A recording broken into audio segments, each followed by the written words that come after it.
Hello, ഇന്നത്തെ എൻ്റെ work എന്ന് പറയുന്നത് എൻ്റെ കസിലിന് ചെയ്ത് കൊടുത്തിട്ടുള്ള ഒരു വർക്കാട്ടോ. അവരുടെ മോൻ്റെ ബർത്ത്ഡേൻ്റെ ഒരു കേക്കായിരുന്നു. അപ്പോൾ നേവി ബ്ലൂ തീമായിരുന്നു. അപ്പോൾ മൊത്തത്തിൽ നേവി ബ്ലൂവിൻ്റെ ഒരു കളറാട്ടോ പറഞ്ഞത്. പക്ഷെ എനിക്ക് ഫുള്ളായിട്ട് കളർ കൊടുക്കുമ്പോൾ നമുക്കറിയാമല്ലോ ക്രീം അല്ല കളർ നമുക്ക് അത്ര നല്ലതല്ല എന്നുള്ളത്. അപ്പോൾ ഞാൻ കൺവിൻസ് ചെയ്യിപ്പിച്ചിട്ട് ഇങ്ങനെ കുറച്ച് സ്ഥലത്ത് മാത്രം കളർ ചേർക്കാമെന്ന് വിചാരിച്ചേ.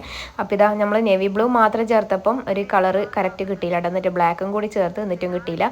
അങ്ങനെ നേവി ബ്ലൂ വീണ്ടും ചേർത്ത് എന്നിട്ടും ഈ ഒരു ഷെയ്ഡാട്ടോ നമുക്ക് കിട്ടിയത്.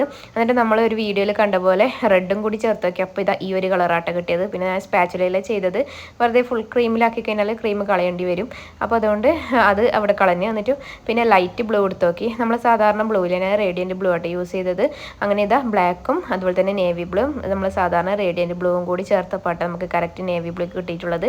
പിന്നെ ഫോക്സ് ബോളൊക്കെ വെച്ച് കൊടുത്ത് ടോപ്പർ വെച്ച് കൊടുത്ത്. അപ്പോൾ ഫൈനൽ ലുക്ക് ഇങ്ങനെയാണ്. അപ്പോൾ വീഡിയോ ഇഷ്ടമായെങ്കിൽ ലൈക്ക് കമൻറ്റ് ഷെയർ ചെയ്യാൻ മറക്കരുത് കേട്ടോ.